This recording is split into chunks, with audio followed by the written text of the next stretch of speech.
Everyone, hi, welcome back to my YouTube channel नौकरी समाचार। Guys, कैसे हैं आप लोग? उम्मीद करती हूँ हम सब लोग बहुत अच्छे होंगे। आज हम बात करने वाले हैं ईएलआई योजना अपडेट के बारे में, जो कि ईपीएफओ ने यूएएन एक्टिवेशन और आधार लिंकिंग की समय सीमा बढ़ाई है।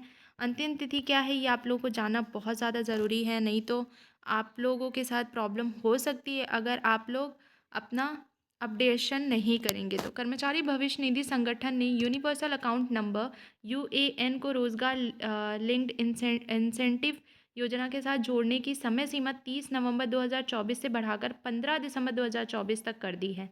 इसके अतिरिक्त आधार को बैंक खातों से जोड़ने की समय सीमा भी 15 दिसंबर 2024 तक बढ़ा दी गई है। ईपीएफओ ने सोशल मीडिया पोस्ट के जरिए इस अपडेट की घोषणा की है। सोशल मीडिया प्लेटफॉर्म्स एक्स पर नियोक्ताओं को संबोधित करते हुए ईपीएफओ ने कहा कि यूएएन एक्टिवेशन और बैंक खातों को आधार से जोड़ने की समय सीमा 15 दिसंबर 2024 तक बढ़ा दी गई है। ईपीएफओ ने इस बात पर जोर दिया कि रोजगार लिंक्ड प्रोत्साहन योजना के तहत लाभ उठाने के लिए नए शामिल हुए कर्मचारियों और चालू वित्त वर्ष में शामिल हुए दोनों को अपने बैंक खातों की आधार सीडिंग पूरी करनी होगी और नई समय सीमा तक अपने यूएएन को सक्रिय करना होगा। यूएएन सक्रियण के लिए समय सीमा विस्तार। हाल ही में शामिल हुए कर्मचारियों के लिए यूएएन सक्रिय करने के लिए विस्तार की उम्मीद थी, क्योंकि सरकार ने अभी तक रोजगार से जुड़ी प्रोत्साहन योजना के लिए विस्तृत दिशा निर्देश जारी नहीं किए हैं। ईपीएफओ ने नियोक्ताओं से आग्रह किया है कि वे योजना का लाभ उठाते समय अंतिम समय की भीड़ से बचने के लिए आवश्यक प्रक्रियाएं तुरंत पूरी करें। रोजगार से जुड़ी प्रोत्साहन योजना क्या है? रोजगार सृजन को प्रोत्साहित करने के लिए सरकार द्वारा रोजगार से जुड़ी प्रोत्साहन योजना शुरू की गई थी। इस योजना का लक्ष्य अगले 2 वर्षों में 2 करोड़ रोजगार सृजित करना है। इसे वित्तीय वर्ष 2024-25 के बजट के हिस्से के रूप में घोषित किया गया था और 4.1 करोड़ युवाओं को रोजगार और कौशल विकास प्रदान करने के लिए 5 वर्षों में 2 लाख करोड़ आवंटित किए गए थे। ये देखिए, ईपीएफओ ने अ, अपने टेलीग्राम चैनल के थ्रू अपडेट किया है, जिसमें उन्होंने मेंशन किया है कि जो यूएन एक्टिवेशन और आधार सीडिंग जो बैंक अकाउंट में आप लोग लिंक कर सकते हैं, उसकी समय सीमा 30 नवंबर से बढ़ाकर 15 दिसंबर तक कर दी गई है। अगर आप लोगों ने अभी तक नहीं किया है update, date extended to 15 December 2024 for UAN activation and Aadhaar seeding with the bank account. So अगर आप लोगों ने नहीं किया है तो प्लीज़ डेफिनेटली जाके कर लीजिए। आधार से जुड़े बैंक खातों के लिए प्रत्यक्ष लाभ हस्तांतरण ईएलआई योजना के तहत लाभ पाने के लिए लाभार्थियों के बैंक खातों को आधार से लिंक किया जाना चाहिए।